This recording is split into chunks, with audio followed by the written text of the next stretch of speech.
हांड्रिका ने फौरन और बड़ी फुर्ती से स्टेला के उस हुक्म की तामील की और घोड़े उस जगह ले आई जहां हम खड़े थे। अब मिस्टर एलन, स्टेला ने कहा, तुम मेरे घोड़े पर सवार हो जाओ और ये बूढ़ा स्याह फार्म दूसरे घोड़े पर सवार हो जाएगा। और तुम? मैंने पूछा। मैं पैदल चलूंगी। हांड्रिका बच्ची को उठा लेगी, तुम फिक्र ना करो। हांड्रिका काफ़ी मजबूत और पुरकुव्वत है।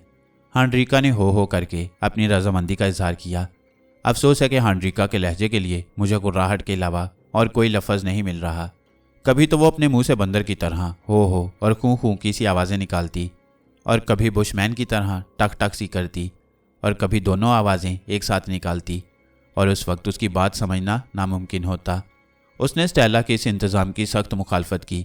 मैं और अंडाबाज ज़म्बी पैदल चलेंगे। हालांकि ये झूठ था, क्योंकि मैं जानता था कि हम दोनों 1 मील तक भी ना चल सकते। लेकिन स्टेला ने मेरी एक ना सुनी, बल्कि हद तो ये है कि उसने हाथी मार बंदूक भी मुझे उठाने ना दी और खुद ही उठा ली।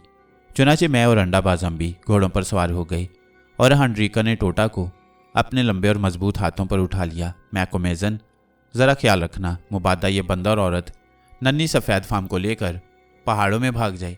अंडाबाज ज़म्बी ने घोड़े पर चढ़ते हुए काफिर जुबान में कहा।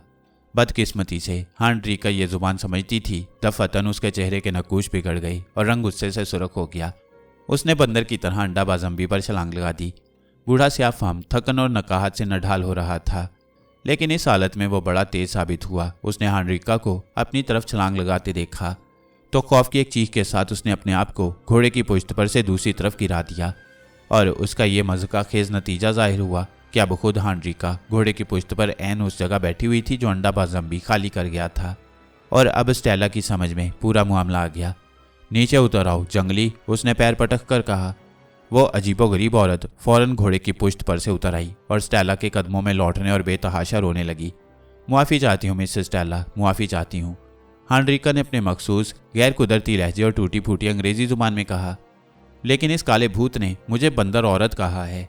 एलन, अपने मुलाजिम से कह दो कि वो हांड्रिका के लिए ऐसे नाम इस्तेमाल न करे, स्टेला ने कहा और फिर सरगोशी में बोली। अगर उसने एहतियात से काम ना लिया तो हांड्रिका यकीनन उसे कत्ल कर देगी। मैंने ये बात अंडाबाज ज़म्बी से कही तो वो मुआफ़ी मांगने के लिए तैयार हो गया, क्योंकि वो बहुत ज़्यादा खौफजदा था। लेकिन उसी दिन और उसी वक्त से हांड्रिका और अंडाबाज ज़म्बी में एक खामोश जंग का आगाज़ हो चुका था। दोनों में फ़िलहाल सुलह सफाई हो चुकी थी। हमारे और चट्टान की ढलान के दरमियान एक और रेतला वीराना था, जिसकी वुसअत 2 मील से ज़्यादा न थी। रेगजार की इस धज्जी को अबूर करके हम घास के मैदान में पहुंच गए। ये खित्ता बेहद शादाब था, क्योंकि एक काफ़ी बड़ा चश्मा पहाड़ियों पर से उतर आया था। यह चश्मा बंजर रेगजार की तरह ना गया था, बल्कि एक तरफ मुड़कर चट्टान के कदमों में ही मशरिक की तरफ चला गया। हांड्रिका टोटा को अपने हाथों पर उठाए बड़ी बेखौफी से चश्मे में उतर गई, और अब स्टेला उन पत्थरों पर जो चश्मे की सतह पर उभरे हुए थे छलांगे लगाती चश्मा अबूर करने लगी। और मैंने सोचा कि स्टेला जैसी हसीन और प्यारी लड़की पहले कभी ना देखी थी। चश्मा अबूर करके हम रास्ते पर हो लिए, जो बड़ी चट्टान के उस हिस्से पर चढ़ गया था। ये चट्टान और उसका ये हिस्सा मुझे मालूम हुआ कि बाबियान काप यानी बंदर का सर कहलाता है। हमारी रफ्तार बेहद सुस्त थी, क्योंकि हांड्रिका और स्टेला पैदल चल रहे थे। थोड़ी देर तक हम खामोशी से चलते रहे। ये बताओ मिस्टर एलन, आखिरकार स्टेला ने पूछा, तुम इस रेगजार में कहाँ से आ गई, और ये क्या बात हुई कि मैंने तुम्हें इस हालत में पाया कि तुम मौत से करीब और ज़िंदगी से दूर थे। चुनाचे अपनी सरगुज़िश्त उसे शुरू से सुनाने लगा। मेरी ये दास्तान कमोबेश 1 घंटा तक जारी रही, जिसे स्टेला बड़े गौर से सुनती रही। बीच बीच में वो सवालात पूछती और मैं मुनासिब जवाब देता रहा। बड़ी अजीब सरगुज़िश्त है तुम्हारी। जब मैं खामोश हुआ तो बोली, तुम जानो ये अजीब इत्तेफाक है कि मैं वहाँ पहुँच गई जहाँ तुम बेहोश पड़े हुए थे। आज सुबह मैं हांड्रिका और अपने दोनों कुत्तों के साथ ज़रा घुड़सवारी और तफरीह के लिए निकल आई, और ये इरादा करके घर से निकली कि दोपहर होने से पहले घर पहुँच जाऊँगी, क्योंकि वालिद साहिब अलील हैं और मैं ज़्यादा देर तक उन्हें तन्हा नहीं छोड़ सकती। खैर, तो जब हम उस जगह पहुँचे जहाँ से इस वक्त हम गुजर रहे हैं, तो उस सामने वाली झाड़ी में से एक बक निकल कर भागा। मेरे कुत्तों ने उसका ताक़ुब किया और मैंने भी अपना घोड़ा कुत्तों के पीछे भगा दिया। जब हम चश्मे के किनारे पहुँचे तो बक दाएं बाएं तरफ मुड़ने की बजाय सीधा चश्मे में उतर पड़ा और उसे अबूर करके दूसरी तरफ रेगजार में निकल आया। मैं अपने कुत्तों के साथ उसका ताक़ुब करती रही, और उस दरख्त से कुछ दूर जिसके साए में तुम पड़े हुए थे, कुत्तों ने बक का शिकार कर लिया। हांड्रिका चाहती थी कि मैं उसी जगह से और फौरन लौट जाऊं, लेकिन मैंने उसकी बात ना मानी और कहा कि दरख्त की छांव में ज़रा सस्ताने के बाद ही हम वापस चलेंगे, क्योंकि मैं जानती थी कि दरख्त के दूसरी तरफ एक चश्मा बह रहा है। चुनाचे हम दरख्त की छांव में पहुंचे तो तुम लोगों को पड़ा पाया।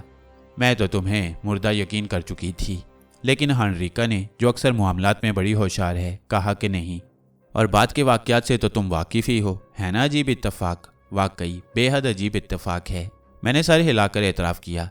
अब ये बताओ स्टेला कि हानरीका कौन है? जवाब देने से पहले स्टेला ने इधर उधर देखा कि हानरीका हमारे करीब तो नहीं। हानरीका हमसे काफ़ी दूर थी। चुनाचे स्टेला ने इत्मीनान का सांस लेकर कहा, मिस्टर एलन, अजीब कहानी है इसकी भी। पहले तो ये बता दूं कि पहाड़ियाँ और उनके पीछे का इलाका बंदरों से पुर है। जब मेरी उम्र 10 साल की थी तो मैं इन पहाड़ियों और वादियों में बिल्कुल अकेली घुमा करती और दरख्तों पर और चट्टानों पर बंदरों को उछलते कूदते और खेलते देखा करती। बंदरों के इस गिरोह में उनके एक ख़ानदान से मुझे खासी दिलचस्पी थी।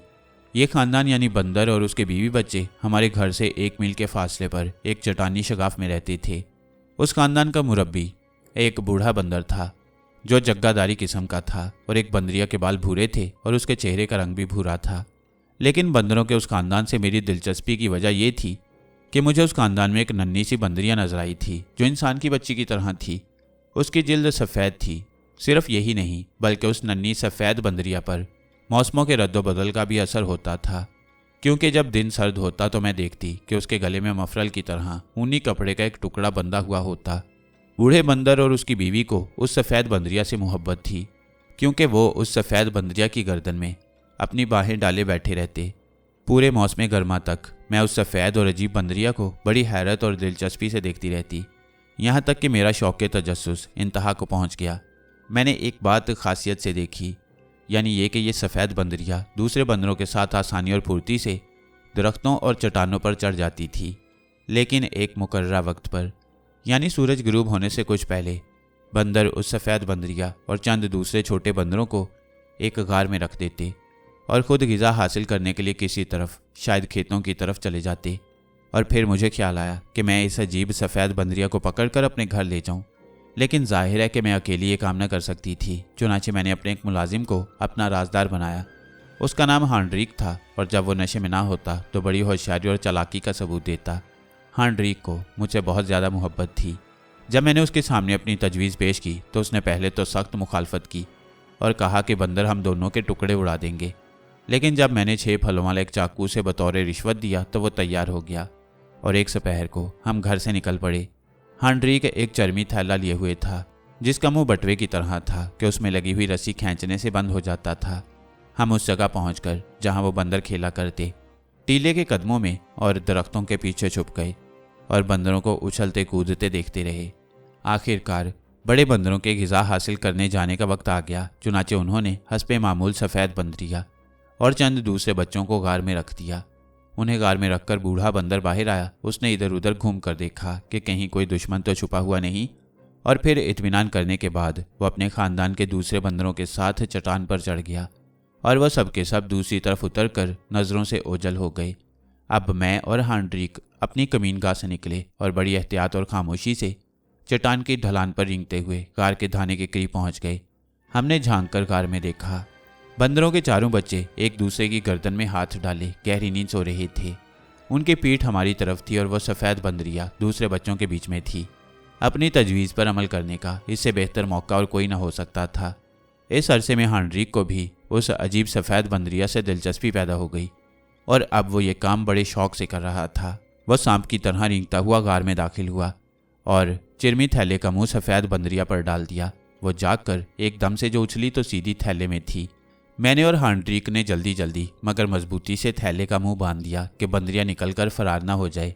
इस अरसे में दूसरे बच्चे चीखते हुए गार से बाहर निकल भागे और जब हम थैला लेकर गार से बाहर आए तो उनका कहीं पता ना था। चलो मिस, जल्दी चलो वरना बूढ़े बंदर आ जाएंगे, हानरीक ने कहा, जिसने थैला अपने कंधे पर डाल दिया था। थैले में बंद बंदरिया लातें चला रही थी और बिल्कुल इंसान के बच्चों की तरह चीख रही थी और उसकी चीखें मेरे दिल पर अजीब असर कर रही थीं। हम चट्टान पर से उतर आए और जितना तेज़ भाग सकते थे उतना तेज़ अपने घर की तरफ भागे। हम आबशार के करीब और बाग की चहार दीवारी से 300 गज दूर थे कि हमने पीछे अपने अजीब आवाज़ें सुनी। गर्दन घुमाकर देखा तो बंदरों का पूरा कुंबा, जिनके आगे आगे बूढ़ा बंदर था, चट्टानों पर छलांगे लगाता और घास के कतात में भागता हुआ हमारे ताकुब में चला रहा था। भागो मिस भागो, हांड्रिक ने चीख कर कहा और मैं इतनी तेजी से भागकर हांड्रिक को पीछे छोड़ आई। मैं बगौले की तरह बाग में दाखिल हुई जहां चंद काफिर काम कर रहे थे। बाबियान बाबियान, मैंने चीख कर कहा। काफिरों के पास उनके डंडे और भाले मौजूद थे, चुनाचे वो डंडे और भाले उठाकर बाहर दौड़ गए और ऐन वक्त पर हांड्रिक के करीब पहुंच गए, क्योंकि बंदरों ने उसे आ लिया था। अब बंदरों में एक अजीब जंग शुरू हो गई और उस वक्त तक जारी रही जब तक कि बूढ़ा बंदर एक काफिर के भाले से मारा ना गया। बूढ़े बंदर के मरते ही दूसरे बंदर फरार हो गए। हमारे कराल में पत्थरों की बनी हुई झोंपड़ी है। जहां कोई काफिर शरारत करता है और वालिद साहब उसे सजा देना चाहती हैं तो वो उसे उसी कोठरी में बंद कर देती हैं। ये कोठरी खासी मजबूत है और उसकी खिड़की में आहनी सलाखें लगी हुई हैं। हांड्रिक थैला उसी कोठरी में ले गया, उसे फर्श पर रखा, उसका मुंह खोला और भागकर बाहर आ गया और दरवाज़ा बंद कर दिया। दूसरे ही लम्हे सफ़ेद बंदरिया थैले से बाहर थी और दीवारों से टकरा रही थी जैसे कि पागल हो गई हो। वो चलकर खिड़की पर आई, दोनों हाथों से सलाखें पकड़ लीं और उनसे अपना सर फोड़ने लगी, यहाँ तक कि उसके माथे से खून बहने लगा। फिर वो खिड़की से उतरकर फर्श पर बैठ गई और आगे पीछे झूमकर यूं रोने लगी कि मैं भी अपने आंसू न रोक सकी। ऐन उसी वक्त अब्बा वहाँ आ गए और पूछने लगे कि ये क्या हंगामा है। मैंने उन्हें बताया कि हम एक नन्ही और सफ़ेद बंदरिया पकड़ लाए हैं। इस पर अब्बा बहुत खफा हुए और कहा कि बंदरिया को उसी वक्त आज़ाद कर दिया जाए। लेकिन जब उन्होंने खिड़की की सलाखों में से झांक कर देखा तो मारे हैरत के लड़खड़ा गए और गिरते गिरते बचे। अरे, वो बोले, ये बंदरिया नहीं है बल्कि सफ़ेद फार्म लड़की है जिसे बंदर कहीं से उठा लाए हैं। मिस्टर एलन, अब्बा ने यह सच कहा था या गलत, इसका अंदाज़ा अब तुम ही लगा लो, क्योंकि हांड्रिक का ही वो बंदरिया है।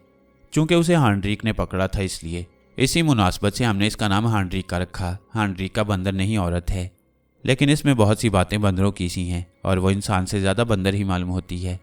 मसलन तुम देख ही चुके हो कि वो किस तरह दरख्त पर चढ़ जाती है और किस तरह बंदरों की तरह खूं खूं और हो करके बोलती है। इसके अलावा हांड्रिक का बिल्कुल ही जंगली है और जब उसे गुस्सा आता है या वो किसी से हसद करने लगती है तो फिर जैसे पागल हो जाती है और वो काम कर गुजरती है जिसकी तवक्को किसी इंसान से नहीं की जा सकती। हालांकि वैसे वो बड़ी होशियार है। मैं समझती हूँ कि वो चंद दिनों या चंद महीनों की ही थी कि बंदर उसे उठा लाए और उसकी परवरिश की। गालिबन इसीलिए उसमें बंदरों की खुसूसियात आ गई हैं। खैर, अब्बा ने कहा कि इंसानियत का तकाजा यही है कि हम ही हांड्रिका की परवरिश करें और इसे दोबारा बंदरों में ना जाने दें। लेकिन मुश्किल ये थी कि हांड्रिका कुछ खाती पीती ना थी, बस बैठी रोया करती। 3 दिनों तक यही हालत रही। दूसरे दिन मैं खिड़की के करीब पहुंची और उसकी सलाखों में से दूध का प्याला और चंद फल उसकी तरफ बढ़ा दिए। पहले तो वो बैठी मेरी तरफ देखती और हूँ हूँ करती रही, लेकिन फिर उठी और मेरे हाथ से प्याला लेकर अपने होंठों से लगा लिया और फिर फल भी खा लिए। इसके बाद वो खाने पीने लगी, लेकिन उसी वक्त खाती जब खुद मैं उसके लिए खाना लेकर आती। अब मैं ये बता दूं कि गरीब हांड्रिक का क्या अंजाम हुआ।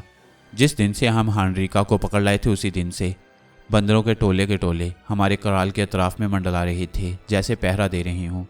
एक दिन दवा के लिए चंद जड़ी बूटियां लाने हांड्रिक पहाड़ियों की तरफ गया, लेकिन वापस ना आया। चुनाचे दूसरे दिन उसकी तलाश शुरू हुई एक बड़ी से चट्टान के करीब, जो मैं तुम्हें दिखा दूंगी। तलाश करने वाले को हांड्रिक की टूटी और बिखरी हुई हड्डियां पड़ी मिल गईं। उसी जगह उसका टूटा हुआ भाला और 4 मुर्दा बंदर पड़े हुए थे। सैकड़ों बंदर हांड्रिक पर टूट पड़े थे और अपने नाखूनों से उन्होंने उसके सही मायनों में टुकड़े उड़ा दिए थे। इस वाक्य ने अब्बा को दहशत ज़दा कर दिया।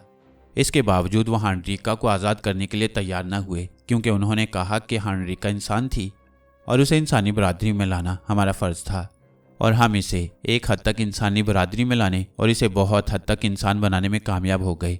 हांड्रिका का खात्मा करने के बाद बंदर इस इलाके से चले गए, लेकिन अब वो फिर वापस आ गए हैं। खैर, तो बंदर चले गए थे इसलिए हम हांड्रिका को कोठरी में से निकालने लगे। इस अरसे में इसे मुझसे उनसियत हो गई। इसके बावजूद मौका मिलते ही वो पहाड़ियों की तरफ भाग गई। दिन भर बंदरों की तलाश करती रही, लेकिन उसे एक भी बंदर कहीं नजर ना आया, तो शाम को वापस आ गई। फिर वो हमारे साथ ही रहने लगी। मैंने उसे बोलना सिखाया और वो बोलने लगी। तब से हांड्रिका को मुझसे बेहद मोहब्बत हो गई और वो मेरे साथ साए की तरह लगी रहती, मुझे अपनी नज़रों से ओझल नहीं होने देती। और मैं समझती हूँ कि अगर कभी मैं उसे छोड़कर चली गई तो हांड्रिका जिंदा न रहेगी। दिन भर वो मेरे साथ रहती है, नज़र रखती है मुझ पर, और रात को मेरी ही झोंपड़ी में फर्श पर सोती है। एक दफ़ा मैं दरिया में जो बारिशों की वजह से चढ़ा हुआ था डूबने और बहने लगी, तो उस वक्त हांड्रिका ने ही मुझे बचाया, लेकिन वो बड़ी हासिद है और मेरे अलावा हर एक से नफरत करती है। वो देखो, वह तुम्हें खा जाने वाली नज़रों से घूर रही है क्योंकि मैं तुमसे बातें कर रही हूँ। मैंने एनरिका की तरफ देखा। स्टेला ने गलत न कहा था। वो टोटा को अपने हाथों पर उठाए कमर सी झुकी चल रही थी और बड़ी ही कीनातोज अंदाज में मुझे घूर रही थी और शायद दांत भी पीस रही थी। मैं एनरिका की अजीबोगरीब कहानी पर जो मुझे स्टेला ने सुनाई थी गौर कर रहा था और सोच रहा था कि अगर ये औरत दुश्मन बन जाए तो बड़ी खतरनाक साबित हो सकती है। मैं यही सोच रहा था कि यकलख्त रास्ता एक तरफ मुड़ गया। वो देखो, मुड़ते ही स्टेला ने कहा, वो है हमारा घर, खूबसूरत है ना? और वाकई वो जगह बहुत खूबसूरत थी। अजीम चट्टान के मगरबी सिमत में पहाड़ों में एक खलीज सी थी जो 800 या 1000 चौड़ी और 1 मील गहरी थी। उस खलीज या ज़बरदस्त शगाफ के इंतहाई सिरे पर एक अमूदी चट्टान खड़ी थी जो कई 100 फुट तक बुलंद होती चली गई थी और उसके पीछे और ऊपर चट्टान थी जो बहुत ऊपर तक उठी आसमान की नीलाहटों की तरफ इशारा कर रही थी। ये पहाड़ी खलीज या वसी और रीज़ खुली जगह जो पहाड़ों की आगोश में थी यके बाद दीगरे 3 चबूतरों या बड़े बड़े बरामदों में तकसीम थी।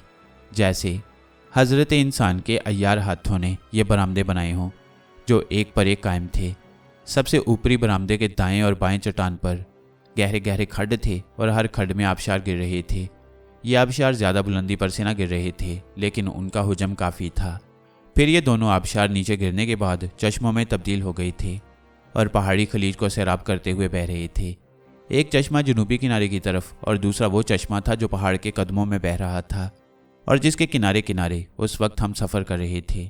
ये चश्मे हर चबूतरे या बरामदे पर आबशार बनाते, चुनाचे उस चट्टान और उस खलीज की तरफ बढ़ते हुए मुसाफिर को बैक वक्त 8 आबशार नजर आते। हमारे बाएं तरफ चश्मे के ऐन किनारे पर काफरों के कराल थे। हर कराल में झोंपड़ियाँ बड़ी तरतीब से बनाई गई थीं और हर झोंपड़ी के सामने मुख्तसर सा सेहन छोड़ा हुआ था और खलीज के ज़्यादातर हिस्से में काश्त हो रही थी और खेत बने हुए थे। ये तमाम तफसीलात मैंने एक ही नज़र में देख लीं और ये भी देखा कि ये पूरा इलाका हैरत अंगेज़ हद तक जरखेज़ था और वजह इसकी ये थी कि बारिशों का पानी सैकड़ों बरसों से पहाड़ों पर से मिट्टी बहाता हुआ नीचे लाता और बिछाता रहा था। चुनाचे इस खलीज में जरखेज़ मिट्टी की काफ़ी मोटी तय पैदा हो गई थी जो गल्ले की काश्त के लिए बहुत उम्दा थी। अब हम उस रास्ते पर सफ़र कर रहे थे जो छकड़ों की आमदोरफ्त से पैदा हो गया था। ये लीक चक्कर काटती और बल खाती हुई एक से दूसरे चबूतरे तक चली गई थी। मैंने उस लीक की सीध में देखा तो मेरी नज़र उस हसीन कुदरती मंजर के सरताज पर जमकर रह गई। सबसे ऊपरी चबूतरे के ऐन बीच में अजीबोगरीब इमारतें खड़ी थीं। ऐसी इमारतें मैंने पहले कभी ना देखी थीं। इन इमारतों ने प्लेटफॉर्म का खासा रकबा 8 या 10 एकड़ घेर रखा था और उनके चारों तरफ नारंगियों के दरख्त थे। ये इमारतें 3 अलग अलग हिस्सों में तकसीम थीं, या यूं कहिए कि 3 अलग अलग झुंड थे उनके। एक झुंड दरमियान में और 2 उसके दाएं बाएं और एक छोटा सा झुंड अकब में भी था, लेकिन उनका नक्शा और साख्त जैसा कि मुझे बाद में मालूम हुआ एक ही तर्ज की थी। दरमियान में एक बड़ी इमारत या हवेली थी जो ज़ुलू झोंपड़ियों की तर्ज की थी, यानी भीड़ों के छत्ते की शक्ल की। फ़र्क सिर्फ इतना था कि ये झोंपड़ी ज़ुलुओं के बड़े से बड़े झोंपड़े से भी 5 गुना बड़ी थी। इसके अलावा संगे मरमर के तराशीदा चकोर टुकड़ों को जोड़कर बनाई गई थी। सबसे ज़्यादा हैरत की बात यह थी कि यह हवेली बनाने वाले मेमारों ने डॉट लगाने में अपनी महारत का ऐसा सबूत दिया था कि पत्थरों के सिलों के जोड़ तलाश करना अगर नामुमकिन नहीं तो बेहद मुश्किल ज़रूर था। 3 सायेदार सड़कें उस दरमियानी हवेली से निकलकर हवेली के दूसरे झुंडों की तरफ चली गई थीं और झुंड के गिरदा गिर्द संगे मरमर ही की 4 फुट बुलंद दीवार बनी हुई थी। बेशक उस वक्त हम दूर थे और ये तमाम तफसीलात जो मैंने बयान किए हैं हमारी नज़र के सामने उजागर न थीं, ताहम इतने फासले से उनकी साख्त और खाका हम बखूबी देख सकते थे और इस अजीब मंजर ने मुझे दम बखुद कर दिया। हत्ता कि अंडा बाजम्बी भी, जिसे बंदर औरत भी हैरत ज़दा न कर सकी, मुतासिर हुए बगैर न रह सका। ओह, वह बोला, ये तो अजायबाती दुनिया है। सफ़ेद पत्थरों के कराल किसने देखे होंगे? स्टेला बड़े शौक से हमारे चेहरे के उतार चढ़ाव को देख रही थी, लेकिन खामोश थी। तुम्हारे वालिद ने बनाए हैं ये कराल? आखिरकार मैंने पूछा। मेरे अब्बा ने? नहीं तो, उसने जवाब दिया। एक अकेला एक सफ़ेद फाम ये कराल बल्कि ये रास्ता भी नहीं बना सकता। तो फिर जब अब्बा यहाँ आए तो ये कराल मौजूद थे, तो फिर किसने बनाए? पता नहीं। अलबत्ता अब्बा का कहना है कि ये इमारतें बहुत कदीम हैं, क्योंकि अब यहाँ जो लोग आबाद हैं वो ठीक से एक पर दूसरा पत्थर भी नहीं रख सकते और ये इमारतें ऐसी उम्दा बनी हुई हैं और इतनी खूबसूरत हैं कि शायद सदियों से खड़ी हुई हैं और अब तक इनका एक पत्थर भी अपनी जगह से अलग नहीं हुआ। लेकिन मैं तुम्हें वो जगह बताऊंगी जहाँ से ये पत्थर निकाले गए हैं। उस खड्ड के अकब में एक कदीम कान का धाना है। मेरे अब्बा के ख्याल में ये चांदी की कान होगी। शायद उन्हीं लोगों ने जिन्होंने ये कान खोदी है ये इमारतें बनाई हैं। मिस्टर एलन, दुनिया बड़ी कदीम है। कभी कभार दूर उफ्तादा और गुमनाम खित्तों में इन गुजरी हुई कौमों की हैरत अंगेज यादगारें मिल जाती हैं। इसके बाद हम खामोशी से चलते रहे। मैंने अफ्रीका में बहुत से दम बखुद कर देने वाले मनाजिर देखे हैं और इन मामलात में दो चीज़ों का मुआयना करना महज बेकार है। इसके बावजूद मुझे कहना पड़ता है कि ऐसा खूबसूरत और हैरत अंगेज मंजर ना तो मैंने पहले कभी देखा था और ना आइंदा ही देखा। अफ्रीका के इस दूर उफ्तादा खित्ते में बेआबो गया और जलते हुए रेगजार के इस पार कुदरत ने बहुत से मनाजिर को यकजा कर दिया था। वो बुलंद चट्टान थी जो आसमान से चश्मक जनी कर रही थी। सरसब्ज और हरी भरी पहाड़ियाँ थीं। आबशार थे जिनकी उड़ती हुई फवार में धनक नजर आती। ठंडे मीठे पानी के गुनगुनाते हुए चश्मे थे जो पूरे इलाके को सैराब कर रहे थे। नारंगी के दरख्तों के झुंड, संगे मरमर की इमारतें जिनके गुंबद सूरज की शुआओं में अलिफ लाला के परिंदर रुख के अंडों की तरह चमक रहे थे, और ऐसी बहुत सी चीज़ें। और उन सब पर बाला उस वक्त शाम का धुंधलका उतर रहा था और पूरे मंजर पर एक मलकूती सुकूत तो सुकून तारी था। गुरूब होते हुए सूरज ने आसमान पर आग सी लगा दी और उसके अक्स ने पहाड़ी सिलसिले पर सोना बखेर दिया, और यही सुरख सुनहरी रोशनी चश्मों की सतह पर यूं जगमगा रही थी जैसे किसी देवता की मुतमईन मुस्कुराहट हो। ये मंजर शायद मुझे इसलिए और भी हसीन मालूम हो रहा था कि हम 3 दिनों तक वीरान रेगजार में सफ़र करके आ रहे थे, या शायद इसलिए कि एक हसीन लड़की मेरे साथ साथ चल रही थी, क्योंकि स्टेला तमाम मनाजिर से ज़्यादा हसीन थी। और मेरी किस्मत पर मोहर लगते ज़्यादा देर न लगी। बहुत जल्द मेरी दिली आरजू पूरी हो गई। लेकिन हाय, अब मैं दोबारा उसे, मेरी रूह को कब पा सकूंगा। आखिरकार हम आखिरी चबूतरे पर पहुंच गए और हमने घोड़ों की लगामें उस चहार दीवारी के करीब और बाहर खींच लीं जो संगे मरमर की झोंपड़ी के दरमियानी झुंड के चारों तरफ खींची हुई थी।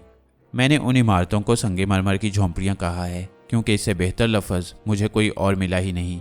बाशिंदों का एक गिरोह हमें आते देख चुका था और हमारे इस्तकबाल के लिए बाहर निकल आया। मैं ये मालूम ना कर सका कि ये लोग किस नस्ल से थे। ये लोग जंगजू और जुल्लूना थे, चुनाचे बासु टोक की किसी सुलह पसंद शाख से हो सकते थे। चंद स्याफामों ने दौड़कर हमारे घोड़ों की लगामें पकड़ लीं और हैरत से हमारी तरफ देखने लगे। मैं और अंडाबाज अम्बी घोड़ों पर से उतर आए। अंडाबाज अम्बी के मुतल्लिक मैं नहीं कह सकता, अलबत्ता मैं बड़ी कोशिशों के बाद ही घोड़े से उतर पाया क्योंकि मेरी टांगें अब तक ककड़ी हुई थीं। अगर स्टेला ने मुझे सहारा ना दिया होता तो मैं समझता हूँ कि मैं गिर पड़ता। मिस्टर एलन, मैं इसी वक्त तुम्हें अपने अब्बा के पास लिए चलती हूँ, स्टेला ने कहा। अजीब इत्तफाक तुम्हें यहाँ ले आया है। चुनाचे खुदा जाने अब्बा क्या कहते हैं उसके मुतल्लिक। हांड्रिका, तुम बच्ची को मेरे झोंपड़े में ले जाओ और मेरे बिस्तर पर लिटा दो इसे, मैं अभी आती हूँ। हांड्रिका टोटा को लेकर चली गई, लेकिन मैंने देखा कि उसके होंठों पर बड़ी मायने खेज बल्कि शैतानी मुस्कुराहट थी और मैं स्टेला के साथ उस तंग दरवाजे की तरफ बढ़ा जो चहार दीवारी में बना हुआ था। चहार दीवारी के अंदर पहुंचकर मैंने देखा कि उस झुंड की झोंपड़ियां पौन एकड़ में फैली हुई थीं और एक काफ़ी बड़ा बाग लगा हुआ था जिसमें यूरोपीय सब्जियां और फल उगे हुए थे। अफ्रीकी सब्जियों और फूलों की भी क्यारियां थीं। इन सब्जियों और फूलों से मैं वाकिफ ना था। थोड़ी देर बाद ही हम दरमियानी झोंपड़े के दरवाजे पर थे और उस वक्त उस झोंपड़े के हुस्न और मेमारों की कारीगरी का हैरत से मुआयना कर रहा था। इस झोंपड़ी और चहार दीवारी के दरवाजे के आन सामने जो दरवाज़ा था वो कदीम नहीं बल्कि जदीद तर्ज का था। स्टेला ने दरवाज़ा खोला और हम अंदर दाखिल हो गए। झोंपड़े का अंदरूनी हिस्सा एक वसी अरीज और रफ़ी शान कमरे पर मुश्तमिल था।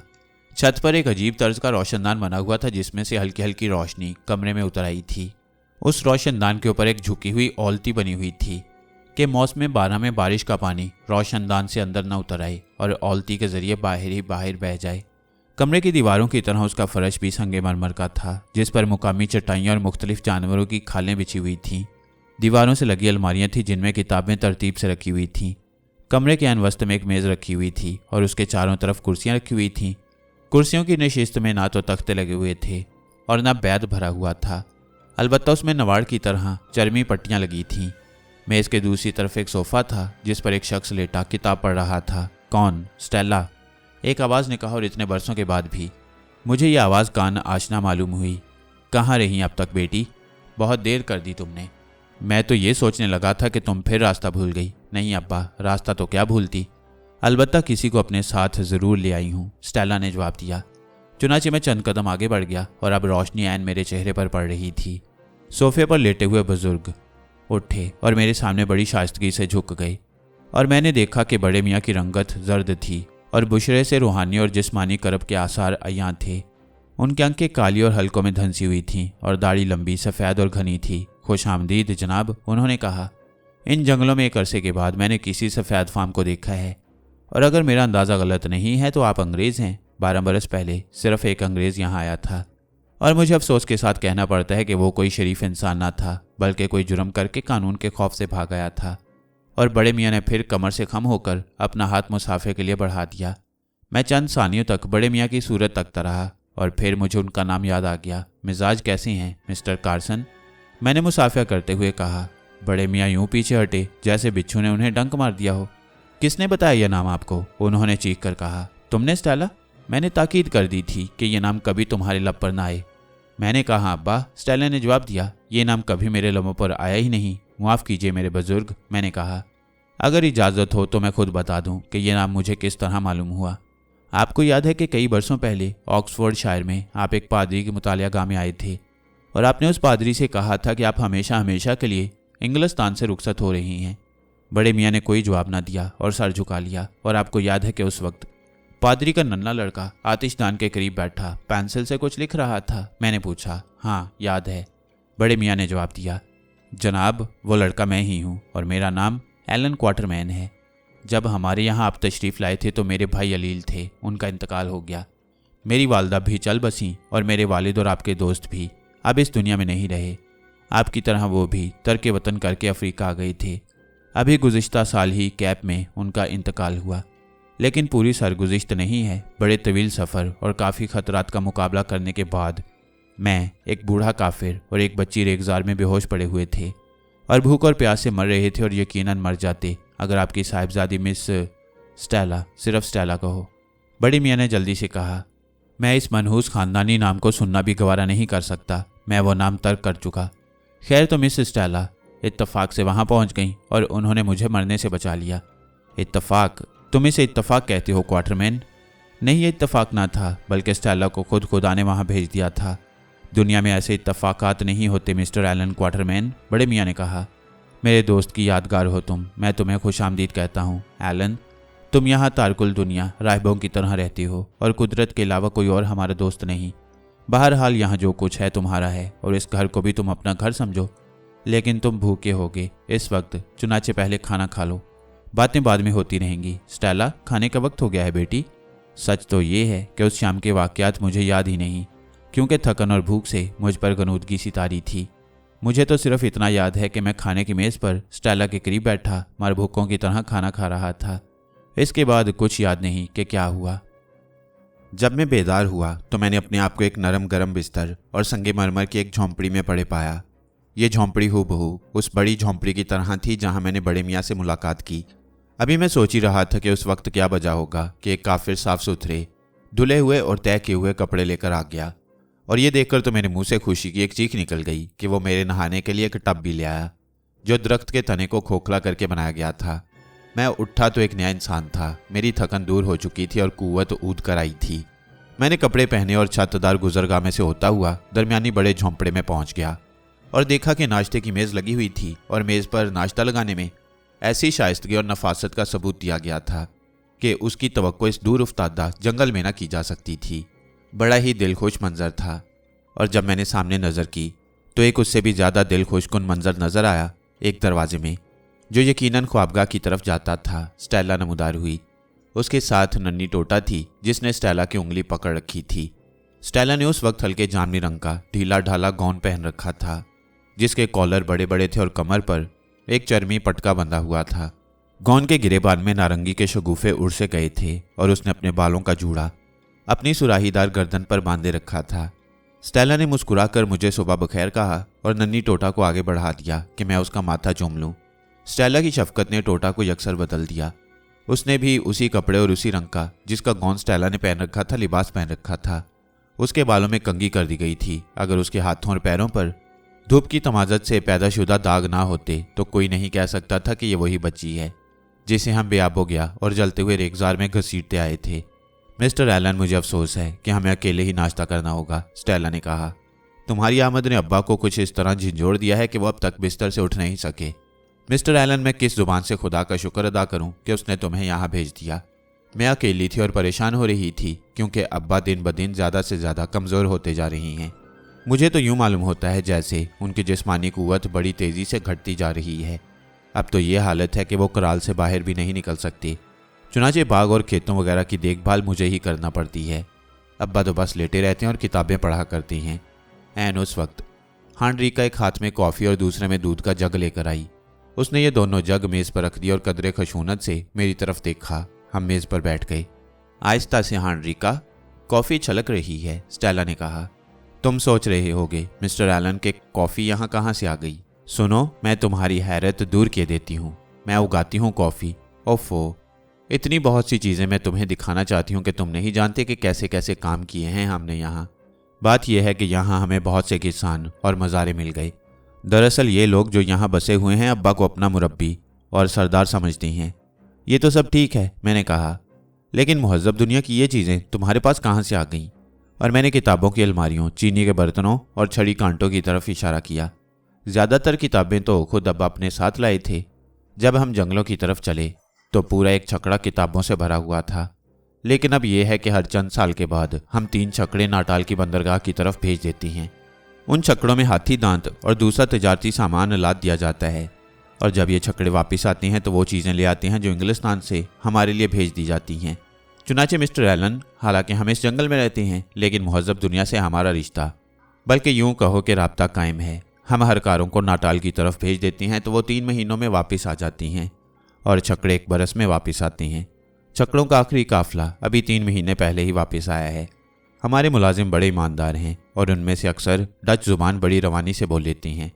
तुम कभी गई हो इन छकड़ों के साथ, मैंने पूछा। जब से मैंने होश संभाला है तब से लेकर अब तक मैं बियाबान चट्टान से सिर्फ 30 मील दूर तक गई हूँ और बस, स्टेला ने जवाब दिया। तुम नहीं जानते मिस्टर एलन कि मैंने अपनी ज़िंदगी में सिर्फ 2 अंग्रेज़ों को देखा है। एक उस अंग्रेज़ को जो 12 बरस पहले यहाँ आया और दूसरे तुम हो। मैं बज़ाहिर तुम्हें वैसी और जंगली नजर आती होंगी, मेरा मतलब है जहाँ तक मेरे रहन सहन के तरीके का ताल्लुक है। लेकिन मिस्टर एलन, मैं जाहिल नहीं हूँ बल्कि तालीम याफ्ता हूँ। ये तालीम मैंने अब्बा से हासिल की है और मैं वो जानती हूँ जो शायद तुम नहीं जानते। मसलन मैं जर्मन और फ्रांसीसी ज़ुबान पढ़ सकती हूँ। मैं समझती हूँ कि इब्तदा में वालिद साहब ने यही सोचा था कि वह मुझे मेरे हाल पर छोड़ देंगे, कि मैं बिल्कुल वैसी बन जाऊँ, लेकिन फिर उन्होंने अपना इरादा बदल दिया। और ख़ुद तुम्हारा जी नहीं चाहता मुहज़्ज़ब दुनिया में जाने के लिए, मैंने पूछा।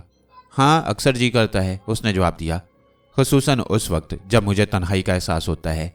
लेकिन शायद अब्बा का ख्याल गलत नहीं है। उनके ख्याल में मुहज़्ज़ब दुनिया की गहमा गहमी मुझे वहशतज़दा और खौफज़दा कर देगी।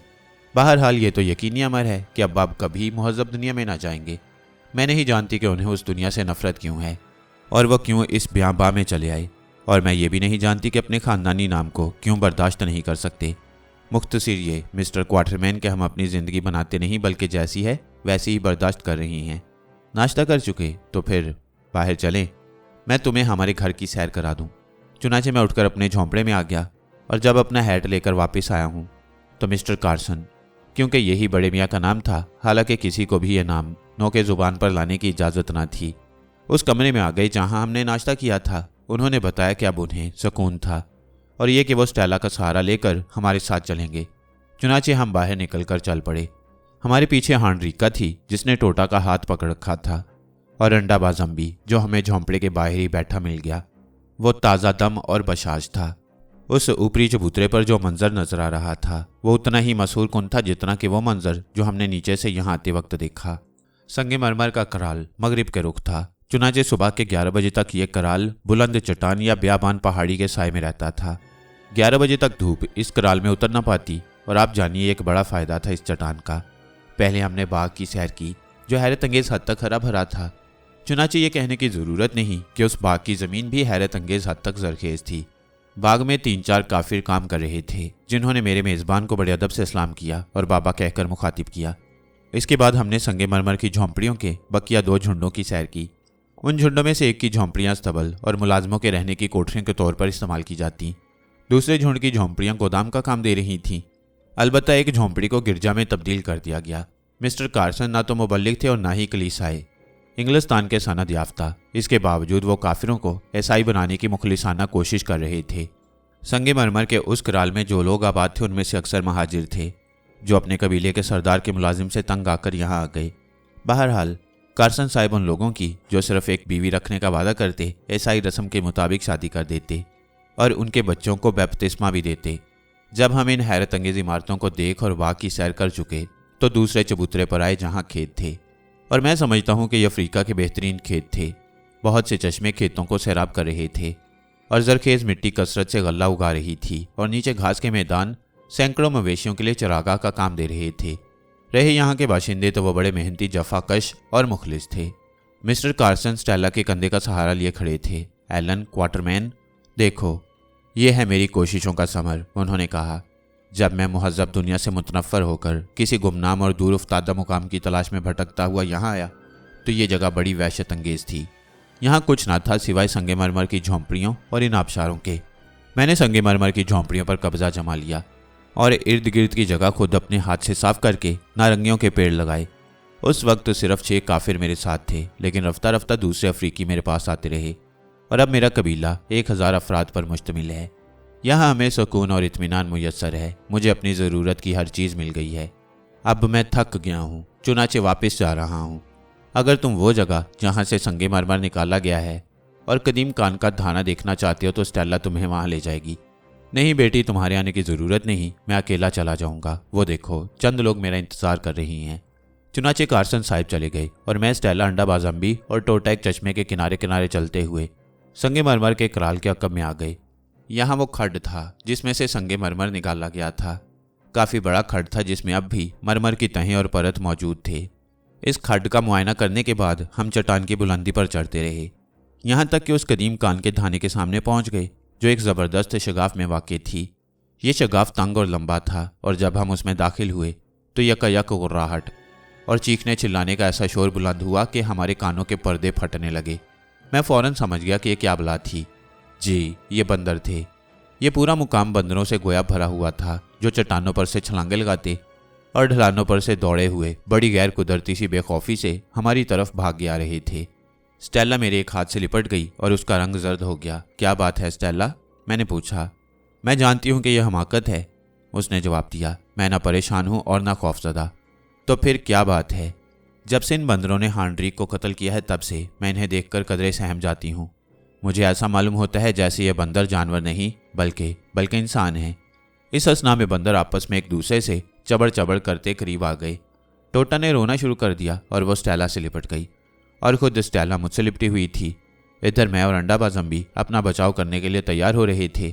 सिर्फ हांड्रीका बेखौफी से खड़ी बंदरों की तरफ देख रही थी। उसके होंठों पर मुस्कुराहट थी, ऐसी मुस्कुराहट जो किसी बेताल्लुक शख्स के होंठों पर खुद ब खुद पैदा हो जाती है। जब बंदर करीब आ गए तो हांड्रीका ने चीख कर कुछ कहा। फौरन बंदर खामोश हो गए और ठहर गए जैसे वो हांड्रीका के ताबे फरमान हो। और फिर हांड्रीका ने बंदरों को मुखातिब किया। हैरान हूँ कि इसे और क्या कहूँ। मतलब ये कि वो ऐसी आवाज़ें निकालने लगी जैसी कि सिर्फ बंदर ही निकाल सकती हैं। हांड्रीका के मुंह से गुर्राहट, खूं खूं चूं चूं और खख्यारों की सी आवाज़ें मुसलसल निकल रही थीं और ऐसा मालूम हो रहा था जैसे वह बंदरों से गिले शिकवे कर रही थी और बंदर खामोशी से सुन रहे थे। फिर एक बंदर ने दांत निकालकर जवाब में कुछ कहा और फौरन ही बंदरों की वह फौज पलटी और पत्थरों पर उछलती कूदती चली गई। मैं बुत बना यह सब कुछ देखता रहा। फिर हम खामोशी से पलटे और कराल की तरफ चल दिए क्योंकि हांड्रीका हमारे इतने करीब थी कि मैं स्टेला से कुछ पूछ ना सकता था। कराल में पहुंचकर स्टेला उस झोंपड़े में चली गई जो कमरे ताम का मकसद पूरा कर रहा था। हांड्रीका भी उसके पीछे ही चली, लेकिन अंडाबाजम्बी ने मेरे कोट की आस्तीन पकड़कर मुझे बाहर ही रोक लिया। मैकोमेजन, उसने कहा, वो बंदर औरत हकीकत में शैतान है। होशियार रहना मैकोमेजन, बचकर रहना उसे। वो स्टेला से मोहब्बत करती है और तुमने उसके दिल में रश्क और रकाबत की आग भड़का दी है। चुनाचे संभल जाओ मैकोमेजन, वरना वो खूबसूरत सितारा गुरूब हो जाएगा। पहली नज़र का इश्क जितना ज़्यादा मशहूर है उतना ज़्यादा आम नहीं है, लेकिन मैं समझता हूँ बल्कि यकीन से कह रहा हूँ कि मुझको स्टेला से और उसे मुझसे पहली ही नज़र में मोहब्बत हो गई। हालांकि एक अरसे तक हमने एक दूसरे के सामने इसका इजहार न किया और उस आतिश खामोश को अपने दिल में ही छुपाए रहे। हफ्ते गुजर रहे थे और मैं अपनी प्यारी से ज़्यादा वाकिफ़ होता जा रहा था। मैं अक्सर सोचता हूँ कि स्टेला वाकई इतनी हसीन थी या मेरी मोहब्बत ने उसे इस कदर हसीन बना दिया। आखिरकार वो दिन आ गया जब हमने एक दूसरे के सामने इकरार मोहब्बत कर लिया। ये मेरी ज़िंदगी का मुबारक तरीन दिन था। सुबह से दोपहर तक मैं और स्टेला साथ रहे, लेकिन उस दिन मिस्टर कार्सन की तबीयत कुछ ज़्यादा ख़राब थी। चुनाचे दोपहर के खाने के बाद स्टेला उनके पास चली गई और शाम तक उन्हीं के पास बैठी रही। रात के खाने पर हमारी फिर मुलाकात हुई।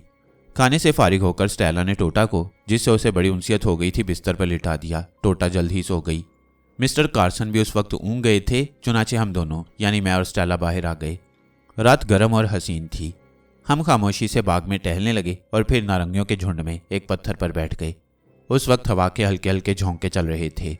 उन झोंकों से नारंगी के फूलों की पंखड़ियां हम दोनों पर मुसलसल बरस रही थीं। हर चार तरफ खामोशी तारी थी और इस खामोशी में आबशार की आवाज़ सुनाई देती थी, जो कभी तो जब हवा बंद हो जाती गुनगुनाने लगती और कभी जब हवा के झोंके आते एक शोर में तब्दील हो जाती। चांद कहीं नजर नहीं आ रहा था, लेकिन आसमान पर मंडलाते हुए काले बादलों के किनारे सीमी हो गए थे, जो इस बात का पता देते थे कि चांद तलू हो चुका है और पहाड़ों के अकब में अपनी पूरी आबोताब से रोशन था। दोपहर को बारिश हो गई थी। बादल अब तक छटे ना थे, लेकिन उनमें जगह जगह बड़े शगाफ पड़ गए थे। स्टेला अपनी शीरीं आवाज़ में मुझे बताने लगी कि उसके दिन इस जंगल में किस तरह गुजरे। वो शहरों के शोर शगब, गहमा गहमी और लोगों की भीड़ भाड़ का तस्वुर कर ही ना सकती थी।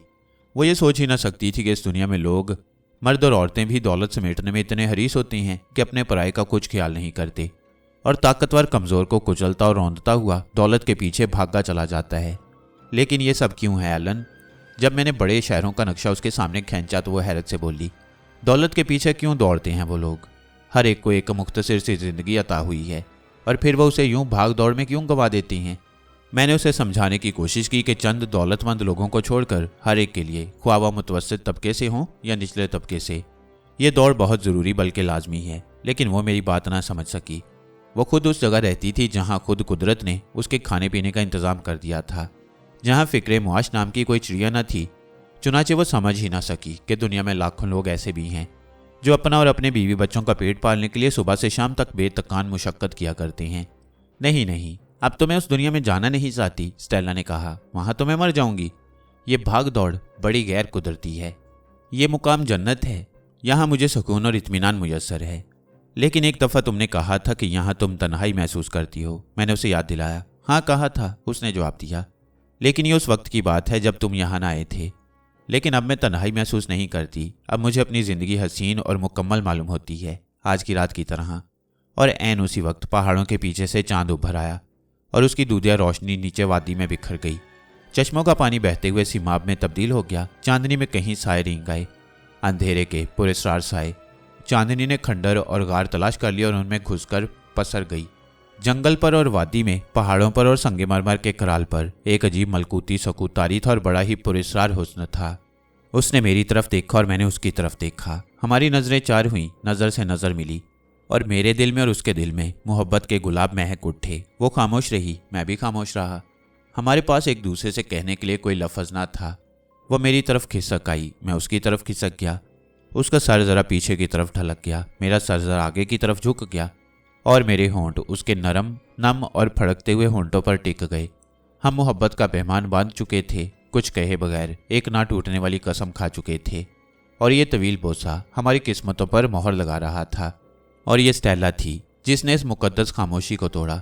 उसकी आवाज़ बदली हुई थी, बेहद नरम आवाज़, और मेरे दिल के तार झुंझुना उठे, जैसे उसने नरमो नाजुक उंगलियों से और आहिस्ता से, बेहद आहिस्ता से उन्हें छेड़ दिया हो। अब मैं समझी, वो बोली। अब मैं समझी कि मैं क्यों तन्हाई महसूस कर रही थी। अब मालूम हुआ कि इस तन्हाई को दूर करने का तरीका क्या है। और अब मुझे पता चला है कि यही मुकद्दस जज्बा हमारे लिए हर चीज़ में रंग भर देता है। इसी जज्बे की वजह से हमें शफाफ आसमान हसीन मालूम होता है। झरने की आवाज़ एक नगमा बन जाती है और फूलों की खुशबू को यही जज्बा मसूरकुन बना देता है। कौन सा जज्बा स्टेला? मोहब्बत का जज्बा। जब तक हम उसकी आवाज़ नहीं सुनते तब तक हम कुछ नहीं समझ पाते, लेकिन उसकी आवाज़ सुनते ही मुअम्मा हल हो जाता है। हमारे दिल के दरवाजे खुल जाती हैं और हमें वह दूधिया रास्ता दिखाई देने लगता है जो मौत की खंदक पर से गुजरता हुआ बहिश्त की तरफ चला गया है और उसकी तजल्ली में जाकर गुम हो जाता है। मोहब्बत जिसका धुंधला सा अक्स है। एलन चलो, अंदर चलो, इससे पहले कि ये शहर टूट जाए, अंदर चलो। ताकि फिर कुछ भी हो जाए हम पर मुसाइब और गम के पहाड़ टूट पड़े, मौत या दुनिया ये इत्तफाकात हमें जुदा कर दें, तो उस वक्त भी इस मुकद्दस घड़ी की याद हमारे दिल में कायम रहे। हाँ, उस वक्त भी ये सहर हम पर तारी रहे। एलन प्यारे, चलो अंदर चलो। मैं उठा, उस शख्स की तरह जो ख्वाब में हो। स्टेला का नरमो नाजुक हाथ अब भी मेरे हाथ में था, और जब मैं उठ रहा था तो मुझे कुछ नजर आया और मैं चौंक पड़ा। हमारी दाएं तरफ की झाड़ियों में कोई सफ़ेद सफ़ेद चीज़ नजर आ रही थी जो गौर से हमारी तरफ देख रही थी। फौरन ही हवा का एक झोंका आया और उसने झाड़ियों को झिंझोड़ दिया। टहनियाँ जरा देर के लिए इधर उधर हो गईं और उस सफ़ेद चीज़ पर चांदनी चमक उठी, और मैंने देखा यह सफ़ेद चेहरा हांड्रिका का चेहरा था, उस औरत का जिसे अंडाबाज अम्बी बंदर औरत कहता था। और उस चेहरे से ऐसी शदीद और ख़तरनाक किस्म की नफरत यहाँ थी कि मैं कांप गया। दफतन वो चेहरा पीछे हटकर गायब हो गया। मैं खामोश रहा। मैंने स्टेला से कुछ न कहा और फौरन कहीं करीब एक बंदर अपनी मनहूस आवाज़ में चीख उठा, और फिर हम आगे बढ़ गए। आहिस्ता आहिस्ता चलते हुए दरमियानी झोंपड़े तक पहुंच गए। स्टेला अंदर चली गई और मैंने देखा कि दरवाजे के साए में हांड्रिका खड़ी हुई थी। मैं उसके करीब पहुंचा। हांड्रिका, तुम मिस स्टेला को और मुझे छुपकर देख रही थी। वो खामोश रही। क्यों? मैंने पूछा। मैकोमेजन, उसने कहा, जब से मैं यहाँ आई हूँ मिस स्टेला के साथ साए की तरह लगी रही हूँ। कई बरसों से मैं इसकी हिफाजत कर रही हूँ। अब एक आवारागर्द सफ़ेद फार्म के आने से मैं अपने से गाफिल नहीं रह सकती, बल्कि अब तो मुझे और मुस्ताद होना चाहिए, क्योंकि ये सफ़ेद फार्म उसे चुराने आया है। मैंने कोई जवाब नहीं दिया। चुनाचे चंद सानियों के तवक्कुफ के बाद हांड्रिका ने कहा, मैकोमेजन, तुम वहाँ बाग में उसे चूम क्यों रहे थे? तुम्हें उसको चूमने की जुर्रत क्यों कर हुई जो सितारा है? बेशक मैंने उसे चूमा था। क्यों? इसलिए कि मैं उससे और वह मुझसे मोहब्बत करती है, मैंने जवाब दिया। लेकिन इससे तुम्हें क्या हांड्रिका? यह हमारा ज़ाती मामला है। तुम्हें उससे मोहब्बत है? वो बोली अजीब आवाज़ में। लेकिन मुझे भी उससे मोहब्बत है, क्योंकि उसने मुझे बंदरों से बचाया। आज अगर मैं इंसान हूँ तो उसकी वजह से हूँ, लेकिन मैं उसकी तरह औरत ही हूँ और तुम मर्द हो। और मैंने कराल वालों को कहते सुना है कि एक मर्द और एक औरत की मोहब्बत ज़्यादा होती है। दो औरतें एक दूसरे से इतनी मोहब्बत नहीं कर सकती जितनी कि एक मर्द करता है। लेकिन ये झूठ है। मैं मिसेस स्टेला को किसी भी मर्द से ज़्यादा चाहती हूँ। अलबत्ता ये सच है कि जब कोई औरत किसी मर्द से मोहब्बत करती है तो फिर वह दूसरों को भूल जाती है, और इसका सबूत मुझे मिल गया है। मैं उसके लिए फूल तोड़ लाती हूँ। मैं उन फूलों के लिए उन चट्टानों पर चढ़ जाती हूँ जहाँ तुम जाने की हिम्मत नहीं कर सकते। तुम बाग में से चंद फूल तोड़कर उसे देते हो, और क्या करती है स्टेला? वह तुम्हारे दिए हुए फूल तो अपने सीने पर लगा लेती है, और मेरे लाए हुए फूल एक तरफ पड़े पड़े मुरझा जाते हैं। मैं उसे बुलाती हूँ, वो नहीं सुनती, लेकिन अगर तुम कहीं दूर से और आहिस्ता से भी उसे पुकारते हो तो वो तुम्हारी आवाज़ सुन लेती है। सिर्फ यही नहीं बल्कि मुस्कुरा भी देती है। पहले वो मुझे चूमा करती थी, लेकिन अब वो सफ़ेद चूहिया को चूमती है जिसे तुम लाए हो। वो उस सफ़ेद फार्म बच्ची को महज इसलिए चूमती है कि उसे तुम लाए हो। मैं सब समझती हूँ मैकोमेजन। जिस बात का खदशा था आखिर वही होकर रही।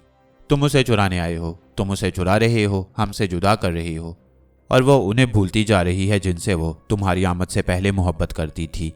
अब भी वक्त है, संभल जाओ मैकोमेजन, संभल जाओ। मुबादा मैं तुमसे इंतकाम लेने के लिए मजबूर हो जाऊं। तुम मुझसे नफरत करते हो। तुम मुझे इंसान से ज़्यादा बंदर समझते हो, और तुम्हारा वो बूढ़ा स्याफा मुलाजिम मुझे बाबियान औरत कहता है। हाँ, मैं बंदरों में रही हूँ, और बंदर बड़े होशियार होते हैं, बड़े अय्यार होते हैं। वो ऐसी शरारतें करते हैं जिनका तुम तसव्वुर भी नहीं कर सकते। वो बातें जानते हैं जो तुम नहीं जानते, और मैं, जान लो कि बंदरों से ज़्यादा होशियार हूँ, क्योंकि मैं बंदरों और सफ़ेद फार्मों में रही हूँ। मैंने बंदरों के और सफ़ेद फार्मों के भी तौर तरीके सीखे हैं। मैं बंदरों की होशियारी और सफ़ेद फार्मों की अय्यारी से वाकिफ़ हूँ, और जो मैं कर सकती हूँ और कोई नहीं कर सकता। मैकोमेजन, अब भी वक्त है, संभल जाओ। रास्ता देख कर चलो, वरना तुम खड्ड में सर के बल जा पड़ोगे। मैं एक लम्हे तक दम बखुद सा खड़ा रहा। इस अजीब मखलूक का जिसका नाम हांड्रिका था, खौफ मेरे दिल में जांगुज़ी होने लगा। उसके गुस्से और उसकी नफरत में कोई ख़ास बात थी जो मुझे मुतासिर कर रही थी। अमूमन ये समझा जाता है कि रश्क और रकाबत का जज्बा सिर्फ मर्दों में पाया जाता है, यानी उस वक्त जब दो मर्द एक ही औरत से मोहब्बत कर रही हों, या ये आग उन दो औरतों के दिल में भड़क उठती है जो बैक वक्त एक मर्द की मोहब्बत में गिरफ्तार हों। लेकिन हांड्रिका इस ख्याल को गलत साबित कर रही थी। मैं अपने ख्यालात और खौफ को झटक कर दरमियानी झोंपड़े में दाखिल हुआ। कार्सन साहब सोफे पर लेटे हुए थे। स्टेला उनके करीब फर्श पर बैठी हुई थी। उसने कार्सन साहब का एक हाथ पकड़ रखा था और अपना सर उनके सीने पर टिका रखा था। मुझे ये समझते देर न लगी कि वह हमारे मुतालिक कार्सन साहब को सब कुछ बता चुकी थी, और ये अच्छा ही हुआ, क्योंकि ये एक मुश्किल काम था जिसे मैं, होने वाला दामाद, अंजाम न दे सकता। एलन क्वार्टरमैन, यहाँ आओ, कार्सन साहब ने कहा। उनका लहजा अजीब और आवाज़ में करख्तगी थी। चुनाचे मेरा दिल उछलकर जैसे हलक में फंस गया और मैंने सोचा कि बड़े मियाँ मुझे डांट पिलाएंगे, ताहम मैं आगे बढ़ा।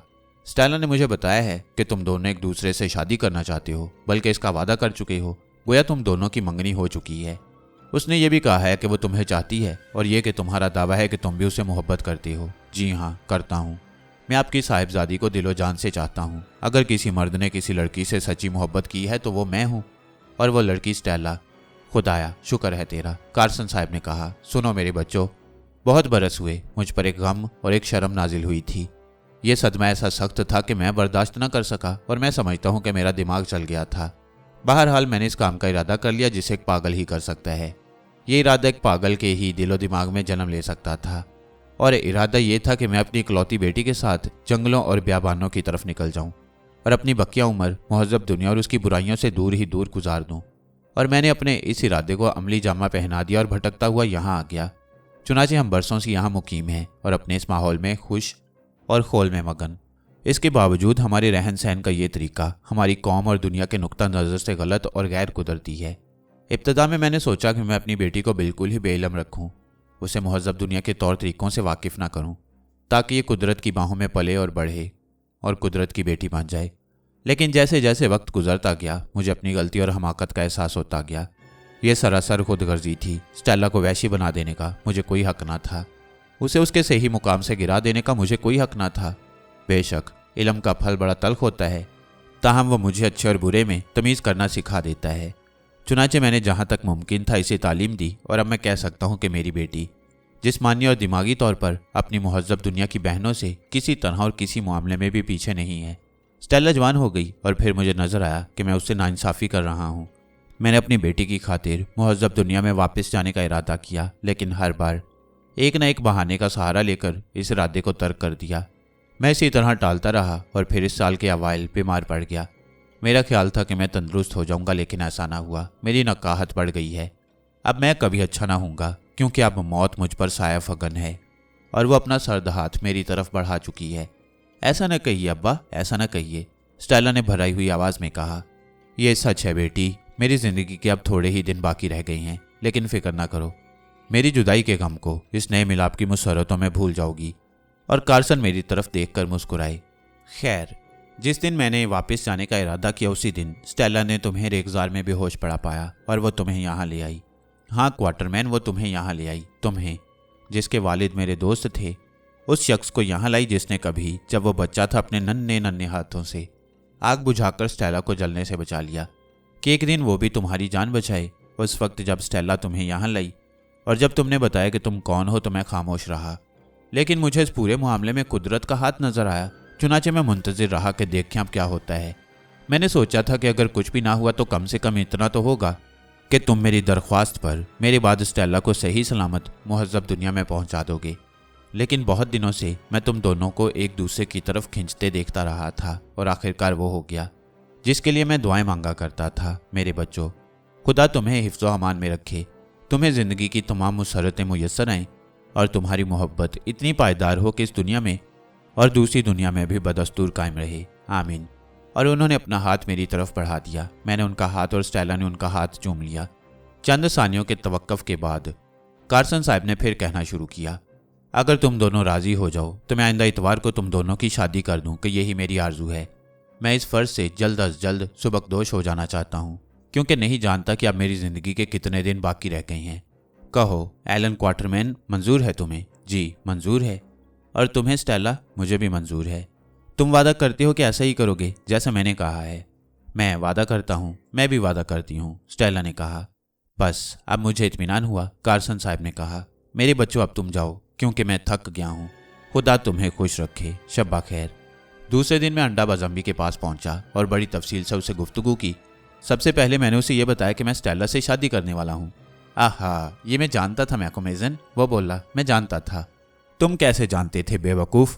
नहीं कहा था मैंने मैकोमेजन कि यहाँ तुम्हें खुशी मिलेगी और तुम्हारी दिली आरजू पूरी होगी। बहुत से लोग सितारे यानी स्टेला को दूर से ही देखकर खुश हो लेते हैं, लेकिन खुद तुम्हें यह सितारा अपने सीने पर आवेज़ा करने के लिए दिया गया है। लेकिन यह याद रखो मैकोमेजन कि सितारा आखिरकार गुरूब हो जाता है। बड़ी मनहूस जुबान है तुम्हारी, क्या तुम एक दिन भी टर्राना बंद नहीं कर सकते? मैंने गुस्से होकर कहा, क्योंकि उसके अल्फाज ने मेरे दिल में एक अनजाना सर्द खौफ उतार दिया। मैकोमेजन, मैं एक सच्चा पेशगो हूँ और सच्चे पेशगो का यह फर्ज है कि जो कुछ उसके इल्म में आए वह बयान कर दे, चाहे वो अच्छी बात हो या बुरी, नेक हो चाहे मनहूस। मैंने वही कहा जो मेरे इल्म ने मुझे बताया। लेकिन इससे क्या फ़र्क पड़ जाता है?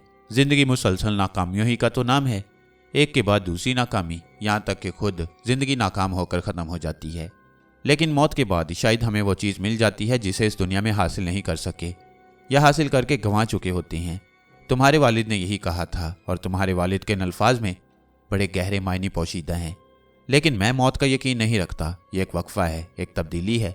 तुम्हारा ये फ़लसफ़ा मेरी फहम से बालातर है। मैंने आजिज़ आकर कहा, इस तरह देखो मैकोमेजन, बारिश होती है, आसमान से कतरे गिरते हैं।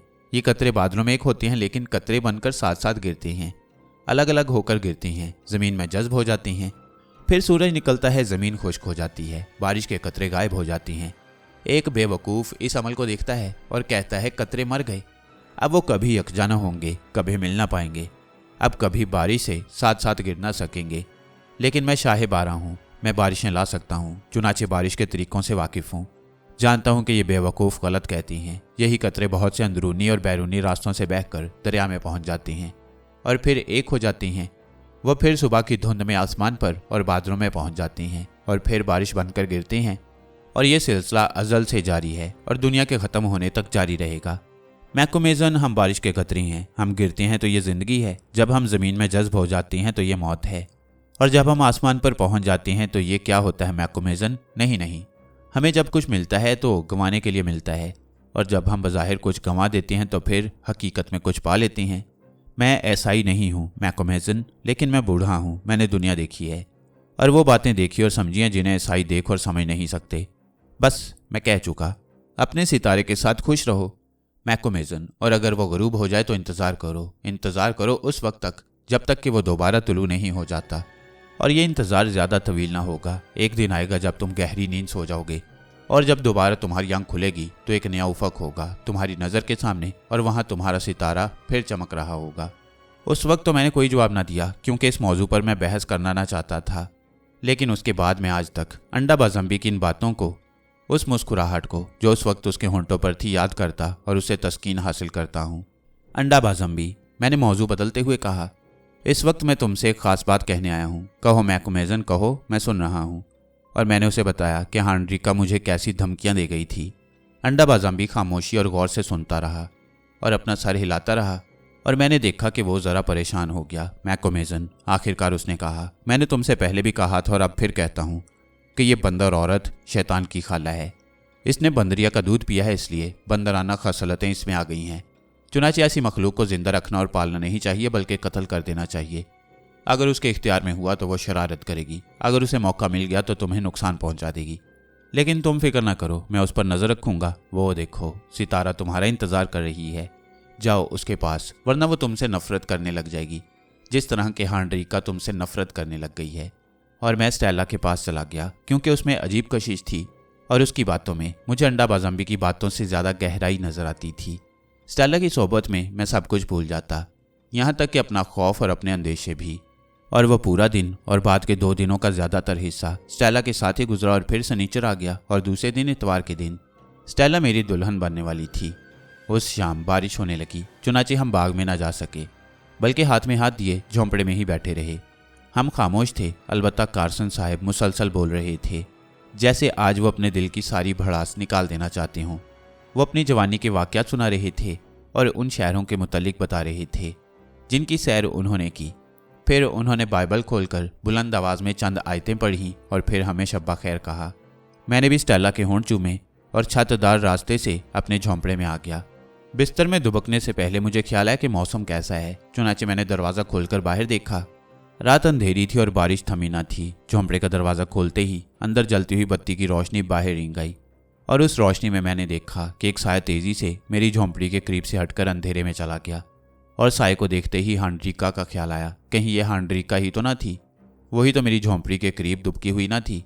मैंने हांड्रिका की धमकियों के मुतल्लिक ना तो कार्सन साहब से और ना ही स्टेला से कुछ कहा, क्योंकि मैं उन्हें परेशान नहीं करना चाहता था। मैं बिस्तर पर लेटा अपनी खुशबख्ती के मुतल्लिक सोच सोचकर खुश हो रहा था। दूसरे दिन मेरी शादी होने वाली थी, उस लड़की से जो हसीन तरीन थी। दफतन एक सर्द खौफ मेरे दिल में उतरने लगा। मुझे बैक वक्त इतनी बहुत सी खुशियां मिल गई थी कि मैंने सोचा कहीं ये इंतहाई गम और दुखों का पेश खैमा ना हो। और मुझे अंडाबाज अम्बी की पेशन गोइयाँ याद आ गईं। उसके अल्फाज मेरे कानों में गूंजने लगे। अब तक उस बूढ़े विच डॉक्टर की हर पेशन गोई सही साबित हुई थी, तो क्या उसकी पेशन गोई भी सही साबित होगी जो उसने मेरी शादी के मुतल्लिक की है? मैंने सोचा और मैं कांप गया। मुझे अपना जिस्म सर्द होता महसूस हुआ और मैंने खुलूस से खुदा के हुजूर दुआ मांगी कि वो मेरी और स्टेला की हिफाजत करे और हमारी मोहब्बत कायम रखे। अचानक मेरी आंख खुल गई। मैं हड़बड़ाकर बिस्तर में से निकल आया। मेरा पूरा जिस्म ठंडे पसीने में नहाया हुआ था और झोंपड़ी के बाहर गुजरगाह के अंधेरे में से उठा पटक की आवाज़ें आ रही थीं। मेरे बिस्तर के करीब एक कुर्सी थी जिसके करीब दिया सलाई की तीलियां और एक मोमबत्ती रखी हुई थी। मैंने जल्दी से दिया सलाई जलाकर मोमबत्ती सुलगाई। मुर्दा सी रोशनी झोंपड़ी में फैल गई और उस रोशनी में मैंने देखा कि फर्श पर दो साए गुत्थम गुत्था थे और उनके दरमियान किसी हथियार का फौलादी फल चमक चमक जाता। मोमबत्ती की चर्बी जरा पिघली तो शोला तेज हो गया, रोशनी बढ़ गई। ये अंडाबाज अम्बी और हांडरिका थी। दोनों आपस में गुत्थम गुत्था थे और फर्श पर लुढ़क रहे थे। सिर्फ यही नहीं बल्कि हांडरिका का पलड़ा भारी था। अंडाबाज अम्बी खासा ताकतवर था, लेकिन वो अजीब औरत जिसका नाम हांडरिका था और जिसे अंडाबाज अम्बी बंदर औरत कहता था, उसे पिछाड़ कर उसके सीने पर सवार हो चुकी थी। मैं उनकी तरफ दौड़ा। हांडरिका ने एक झटका मारकर अपनी कलाई अंडाबाज अम्बी की गिरफ्त से छुड़ा ली और अपना हाथ बुलंद किया। उसके हाथ में चाकू था, लेकिन इस हसनामे में उसके करीब पहुंच चुका था और इससे पहले कि वो अंडाबाज अम्बी पर वार करती, मैंने अपने दोनों हाथ उसकी बगल में दिए और पूरी कुव्वत से उसे पीछे की तरफ चित गिरा दिया। उसने उठने की कोशिश की और खुशकिस्मती से इस कोशिश में चाकू उसके हाथ से छूट गया और फिर मैं और अंडाबाज अम्बी उस पर टूट पड़े। मेरे खुदा, किस कदर ताकतवर थी ये औरत। बड़ी जवामर्दी से लड़ रही थी, लातें और घूंसे जला रही थी। वो हमें नोच रही थी और काट रही थी और एक दफ़ा तो हम दोनों को पटक देने में तकरीबन कामयाब हो गई और फिर वो हमारी गिरफ्त से निकल गई। वो मेरे बिस्तर पर चढ़ गई और फिर उसने छत की तरफ छलांग लगाई। मैंने कभी किसी इंसान को ऐसी छलांग लगाते ना देखा था और किसी ने भी ना देखा होगा। ना मैं जानता था कि छलांग लगाकर वो क्या करने वाली थी। छत में वो खास किस्म का रोशनदान था जो कमरे में रोशनी आने के लिए बनाया गया और ये कि पानी रोकने के लिए उस पर औलती बनी हुई थी। हांडरिका ने उसी रोशनदान की तरफ छलांग लगाई, बिल्कुल बंदर की सी छलांग। वो रोशनदान तक पहुंच गई। उसने दोनों हाथों से उसके किनारे पकड़ लिए। एक लम्हे तक वो लटकती रही और फिर हाथों के सहारे अपने आप को ऊपर उठाने लगी कि रोशनदान के जरिए बाहर छत पर निकल जाए। लेकिन यहाँ उसकी ताकत जवाब दे गई। हमारे साथ उसने जो कुश्ती लड़ी थी उसने उसे थका दिया था। रोशनदान के किनारे उसके हाथ से छूट गए। वो धम से संगी फर्श पर गिरी और बेहोश हो गई। मैकोमेजन, अंडाबाज अम्बी ने कहा, इससे पहले कि इस शैतान की खाला को होश आ जाए मुनासिब होगा कि हम इसके हाथ पांव बांध दें। अंडाबाज अम्बी का यह मशवरा मुनासिब और अक्लमंदाना था। चुनाचे हमने वो लगाम उठाई जो कमरे के कोने में पड़ी हुई थी और हांडरिका के हाथ और पांव इस तरह बांध दिए कि अपनी तमाम तर ताकत और अय्यारियों के बावजूद वो अपने आप को आज़ाद न करा सकती थी। फिर हम उसे उठाकर गुजरगा ले गए और वहां डाल दिया। अंडाबाज अम्बी हाथ में चाकू लिए उसके करीब पहरा देने के लिए बैठ गया। रात बहुत गुजर चुकी थी, चुनाचे मैंने स्टेला और कार्सन साहब को बेदार करना मुनासिब न समझा। जानते हो मैकोमेजन, मैंने किस तरह पकड़ लिया इस बंदर औरत को? अंडाबाज अम्बी ने कहा, पिछली कई रातों से मैं यहाँ सोता हूँ और अपनी एक आंख खुली रखता हूँ क्योंकि जानता हूँ कि इस औरत के इरादे नेक नहीं। आज रात मैं पूरी तरह जाग रहा था, हालांकि बज़ाहिर सोता बना हुआ था जैसे गहरी नींद में हूँ। जब तुम बिस्तर में दुबक गए तो उसके 1 घंटे बाद चांद निकल आया और उसकी रोशनी रोशनदान से कमरे में उतर आई। थोड़ी देर बाद ही मैंने देखा कि रोशनी की ये लकीर गायब हो गई। पहले तो मैंने सोचा कि चांद पर बादल आ गया होगा, लेकिन कान लगाकर सुना तो मुझे एक आवाज़ सुनाई दी, जैसे कोई घुस बैठकर किसी तंग जगह में से निकल रहा हो। थोड़ी देर बाद ही एक साया रोशनदान में से निकलकर अंदर की तरफ लटकने लगा। रोशनी की लकीर फिर कमरे में रींग आई और मैंने देखा कि बाबियान फराओ छत से लटक रही थी और कमरे में कूदने ही वाली थी। वो दोनों हाथों से लटक रही थी।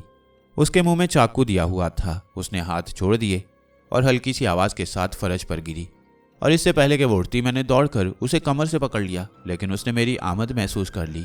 चुनाचे अभी मैंने उसकी कमर पूरी तरह से पकड़ी भी ना थी कि उसने घूमकर चाकू मेरी तरफ चला दिया, लेकिन उसका वार खाली गया और फिर हम दोनों गुत्थम गुत्था हो गए। और बाद के वाकयात से तो तुम वाकिफ ही हो मैकोमेजन। आज रात तुम मौत के बहुत करीब पहुंच गए थे। हाँ, अंडाबाज अम्बी बहुत करीब पहुंच गया था, मैंने इकरार किया। बकिया रात हमने हांड्रिका के करीब ही बैठकर गुजार दी। थोड़ी देर बाद उसे होश आ गया और वो उस लगाम को जिससे उसके हाथ पैर बंधे हुए थे तोड़ने की दीवानावार कोशिश करने लगी, लेकिन लगाम भैंस की खाल की बनी हुई थी और बहुत मजबूत थी, चुनाचे वो उसे तोड़ ना सकी। इसके अलावा अंडा ज़म्बी भी हांड्रिका के सीने पर चढ़ बैठा, चुनाचे उसने थक हार कर आज़ाद होने की कोशिश तर्क कर दी। और फिर रात खत्म हुई और दिन तलू हुआ, मेरी शादी का दिन। अंडा ज़म्बी को वहीं छोड़कर मैं बाहर आया और अस्तबल में से चंद काफिरों को बुला लाया और उनकी मदद से हांड्रिका को उठवाकर उस झोंपड़ी में ले गया जो कैद खाने की गर्ज पूरी करती थी। ये वही झोंपड़ी थी जहां हांड्रिका को उस वक्त बंद किया गया जब वो छोटी सी थी और स्टेला उसे बंदरों में से उठा लाई थी। हमने उसे झोंपड़ी में बंद कर दिया। अंडा ज़म्बी को उस झोंपड़ी के बाहर पहरा देता छोड़कर मैं अपनी झोंपड़ी में आया और अपना बेहतरीन लिबास ज़ेब-ए-तन किया, लेकिन जब मैंने आईने में अपनी सूरत देखी तो सहम गया। हांड्रिका के नाखूनों ने मेरे चेहरे पर अनगिनत खराशें पैदा कर दी थीं। जहाँ तक मुमकिन था खुद मैंने अपने चेहरे पर मरहम वगैरह लगाया और अपने एहसाब को सुकून पजीर करने की गर्ज से बाग में निकल आया। गुज़िश्ता रात के वाक़यात और फिर आज होने वाले वाक़े के ख्याल ने मुझे वाकई एहसाबी हैजान में मुब्तला कर दिया। वापस आया तो नाश्ते का वक्त हो चुका था, चुनाचे कमरा ताम पहुंचा। स्टेला मेरे इस्तकबाल को तैयार खड़ी थी। उसने सीधा सादा सफ़ेद लिबास पहन रखा था और गिरेबान में नारंगी के शगुफे लगा रखे थे। वो लजाती शर्माती नज़रें झुकाए मेरे इस्तकबाल को बढ़ी, लेकिन जब उसकी नज़र मेरे चेहरे पर पड़ी तो वह चौंक कर बेख्तियार कई कदम पीछे हट गई। अरे एलन, ये क्या किया तुमने? उसने पूछा। मैं जवाब देने ही वाला था कि कार्सन साहब छड़ी टेकते आ गए। उन्होंने बड़ी बशाशत से सुबह बखैर कहा, लेकिन उन्होंने मेरे चेहरे की हालत देखी तो वो भी चौंक पड़े और उन्होंने भी वही सवाल पूछा। चुनाचे मैंने उन्हें सब कुछ बता दिया, हांड्रिका की धमकियों से लेकर उसके अमली कदम उठाने तक की तफसीलात बयान कर दी। स्टेला का रंग उसके गिरेबान में लगे हुए शगुफों की तरह सफ़ेद, लेकिन कार्सन साहब का चेहरा दफअतन सुरख और करख्त हो गया। एलन, तुम्हें चाहिए था कि हांड्रिका की धमकियों से हमें उसी वक्त बाखबर कर देते। मैंने उस जानवर को इंसान बनाने की कोशिश करके सख्त गलती की। यह बड़ी हासिद, अय्यार और इंतकामजू औरत है। बज़ाहिर वो इंसान है, लेकिन बंदरों की तमाम खुसूसियात इसमें मौजूद हैं। खैर, आज मैं ये किस्सा ही पाक कर दूंगा। नहीं अब्बा, स्टेला ने कहा, उसे कत्ल न करना। उसने जो कुछ किया है बहुत बुरा किया है, लेकिन अगर आपने उसे कत्ल कर दिया तो ये और भी बुरा होगा। मुझे उससे उनसियत सी हो गई है। वो बुरी सही अब्बा, लेकिन मुझे चाहती है। नहीं अब्बा, मेरी शादी के दिन उसे कत्ल न करवाइए। नहीं बेटी, कार्सन साहब ने कहा, उसे कत्ल न किया जाएगा। उसके खून से हम अपने हाथ रंगना नहीं चाहते। हांड्रिका जानवर है, बंदरों की तमाम खसलतें उसमें मौजूद हैं। वह जानवरों में से आई है और जानवरों में ही लौट जाएगी। इसके बाद हम खामोशी से नाश्ता करने लगे। नाश्ते से फारिग हुए तो कार्सन साहब ने कराल के चौधरी को बुला भेजा। वो आ गया तो कार्सन साहब ने उसे चंद खास हदायतें दी। संगमरमर की इस झोंपड़ी में, जो तमाम झोंपड़ियों से अलहदा थी और जो गिरजा का काम देती थी, हर इतवार को सुबह इबादत की जाती।